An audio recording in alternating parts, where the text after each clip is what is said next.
All right, let's talk about one of the most ambitious and maybe one of the most tragic scientific stories ever told.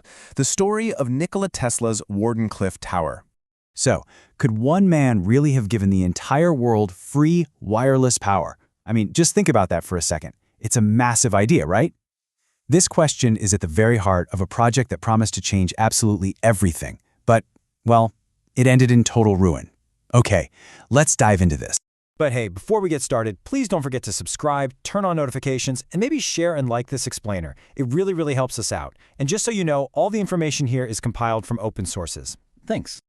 Okay, so to really get a grip on this tower, you first have to understand the sheer scale of what Nikola Tesla was thinking. I mean, his vision went so far beyond what any of his rivals were even dreaming of. See, Tesla wasn't just trying to, send a few messages across the ocean. No way. He was thinking on a planetary scale. He called it the World Wireless System. The plan was to literally use the Earth itself as a gigantic conductor to send out not just news or stock data, but actual electrical power to everyone, everywhere, with no wires. Wild, right? So a vision that huge? Well, it needed an absolutely mind-blowing structure to even have a chance of becoming real. And there it was. Out on Long Island, this absolutely bizarre, almost alien-looking thing starts rising from the ground. A 187-foot wooden giant with this massive 55-ton copper dome on top. You have to imagine what people thought back then. It must have looked like something straight out of a science fiction story. But here's the really cool part. The true genius wasn't just what you could see. It was what was buried underneath. This thing wasn't just tall, it went deep. I'm talking a massive central shaft, plunging hundreds of feet into the ground, with a whole network of tunnels spreading out from it. The idea was to literally grip the Earth, to tap directly into the planet's own electrical currents. Incredible.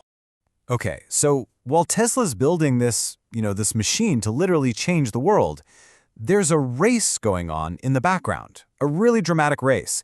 And it's this race that, in the end, would completely seal Wardenclyffe's fate. And this slide really gets to the heart of the conflict. You've got two totally different visions.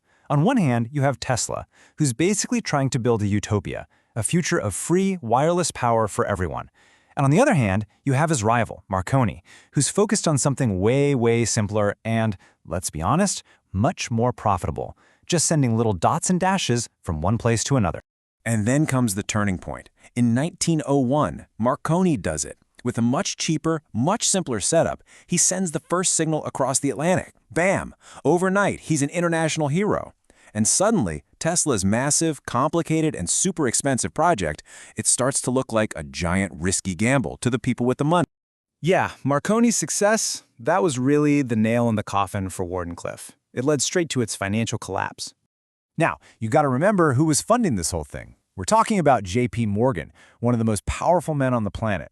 He put up the initial $150,000, but he thought he was investing in a revolutionary radio system that would beat his competitors. And this leads to that famous, maybe a legendary question. When J.P. Morgan finally realized what Tesla was really trying to do, create a system where you couldn't slop a meter on the power because it was just everywhere for free, he didn't see a breakthrough. He saw a huge problem. Where do we put the meter? So you've got Marconi winning the PR war. And you've got this fundamental problem of how to make money off of free energy. That was it. Morgan pulled his funding, and just like that, the dream was over. The money was gone.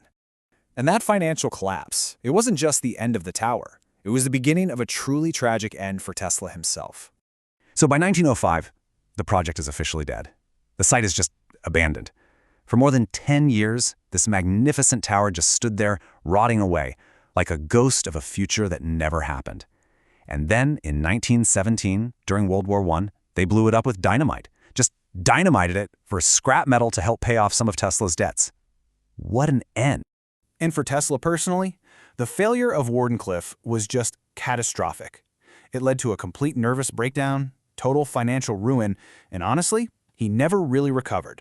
He spent the rest of his life pretty much broke and forgotten. But here's the thing.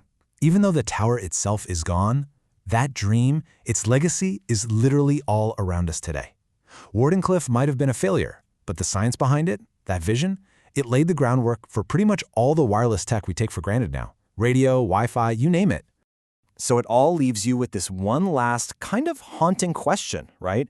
Just imagine for a second, what would our world be like today if that meter was never needed? What if Tesla's dream had actually come true?